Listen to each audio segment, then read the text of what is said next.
In 1983, a team of deeply pious scientists conducted a radical experiment in an undisclosed facility. The scientists had theorized that a human without access to any senses or ways to perceive stimuli would be able to perceive the presence of God. They believed that the five senses clouded our awareness of eternity, and without them, a human could actually establish contact with God by thought.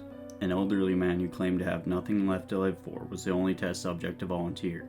To purge him of all his senses, the scientists performed a complex operation in which every sensory nerve connection to the brain was surgically severed. Although the test subject retained full muscular function, he could not see, hear, taste, smell, or feel. With no possible way to communicate with, or even sense the outside world, he was alone with his thoughts. Scientists monitored him as he spoke aloud about his state of mind in jumbled, slurred sentences that he couldn't even hear. After 4 days, the man claimed to be hearing hushed, unintelligible voices in his head. Assuming it was an onset of psychosis, the scientists paid little attention to the man's concerns. 2 days later, the man cried that he could hear his dead wife speaking with him, and even more, he could communicate back. The scientists were intrigued, but were not convinced until the subject started naming dead relatives of the scientist. He repeated personal information to the scientists that only their dead spouses and parents would have known.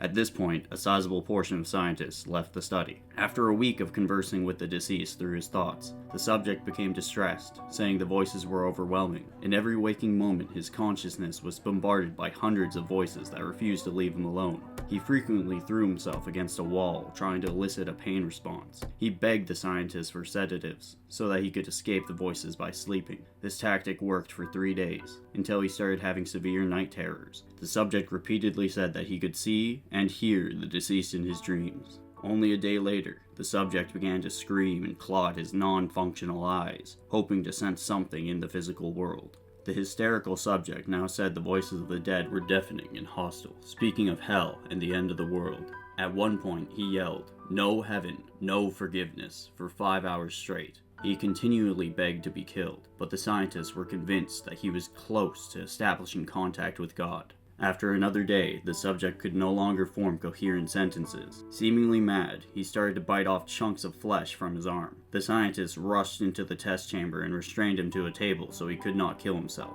After a few hours of being tied down, the subject halted his struggling and screaming. He stared blankly at the ceiling as teardrops silently streaked across his face. For 2 weeks, the subject had to be manually rehydrated due to the constant crying.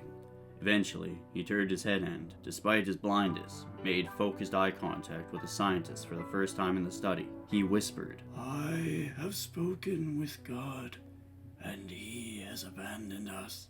And his vital signs stopped. There was no apparent cause of death.